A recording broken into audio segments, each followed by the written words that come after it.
Si vous non plus, vous ne savez pas s'il faut appliquer du chaud ou du froid en cas de douleur pour la soulager, alors restez jusqu'au bout de cette vidéo. À la fin, vous n'aurez plus aucun doute sur ce qu'il faut faire.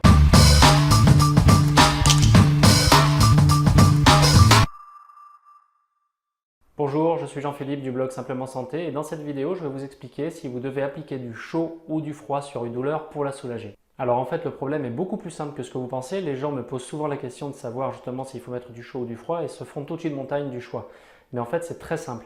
Il faut commencer par déterminer le type de votre douleur. On va distinguer les douleurs mécaniques des douleurs inflammatoires. Alors, comment les distinguer? Les douleurs mécaniques, ce sont des douleurs liées par exemple à l'arthrose. Ce sont des douleurs dans lesquelles vous n'avez pas mal lorsque vous êtes au repos et la douleur se fait sentir, la douleur commence lorsque vous vous mettez en activité et au bout d'un certain temps d'activité, la douleur s'estompe parce que l'articulation notamment s'est échauffée. Ce sont des douleurs qui se manifestent beaucoup aux articulations, notamment au niveau des genoux, des chevilles, des hanches, des épaules, etc. La douleur inflammatoire, elle est différente. C'est une douleur qui va se manifester beaucoup en deuxième partie de nuit notamment. Si vous avez une douleur qui vous réveille après 2 ou 3 heures du matin, c'est probablement une douleur inflammatoire et elle ne va pas du tout se traiter de la même façon qu'une douleur mécanique, celle dont je vous ai parlé avant. Cette douleur inflammatoire qui peut vous réveiller lorsque vous êtes en seconde partie de nuit, eh bien elle, au contraire de la douleur mécanique, elle va commencer par se calmer lorsque vous allez vous mettre en activité. Tout simplement parce qu'en vous mettant en activité, vous allez stimuler la circulation et cette douleur inflammatoire est souvent due à la stagnation d'un œdème. Et on a souvent un œdème inflammatoire autour de la zone concernée par la douleur. Cet œdème provoque des douleurs et à ce moment-là, le fait de vous mettre en mouvement, vous allez faire un drainage de l'œdème, vous allez nettoyer l'articulation et à ce moment-là, les douleurs vont se calmer. Le souci, c'est que si vous prolongez le mouvement ou l'effort, à ce moment-là, les frottements articulaires ou la sollicitation de la zone va relancer l'inflammation et augmenter l'œdème que vous avez commencé à chasser. Donc les douleurs vont revenir, d'accord? Donc pour résumer, une douleur mécanique, vous ne la sentez pas au repos, elle se manifeste lorsque vous commencez à bouger et au bout d'un certain temps, elle se calme, elle se diminue, donc ça c'est une douleur mécanique. A contrario, la douleur inflammatoire, vous la sentez souvent au repos, sans bouger. Les gens le disent très bien, cette douleur diminue lorsque vous commencez à bouger, c'est pour ça que les gens aiment bien bouger, parce que ça les soulage énormément. Mais si vous prolongez trop l'effort ou le mouvement, à ce moment-là, la douleur inflammatoire revient.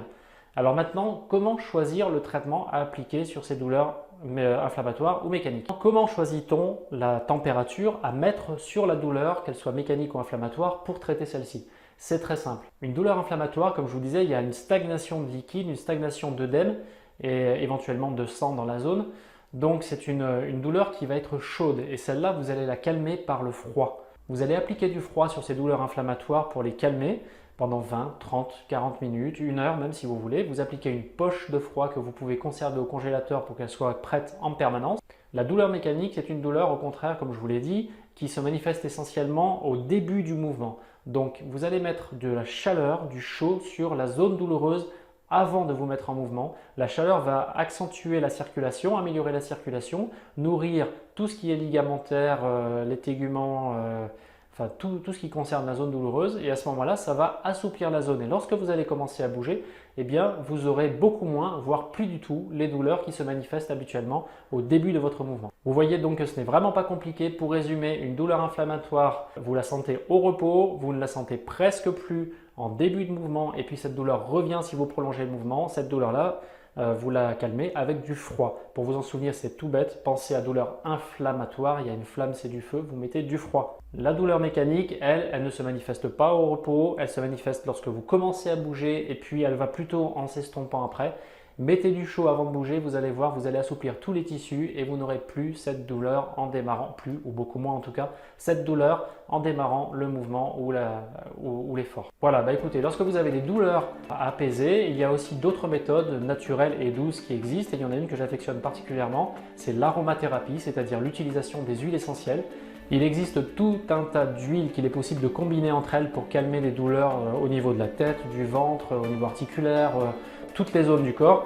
Si vous êtes intéressé par cette méthode, si vous souhaitez aller plus loin dans le traitement de vos douleurs, eh bien, cliquez sur le lien qui est en description de la vidéo. J'ai préparé pour vous une formation complète, une formation vidéo complète sur le traitement des douleurs qui s'appelle Soignez vos douleurs avec l'aromathérapie.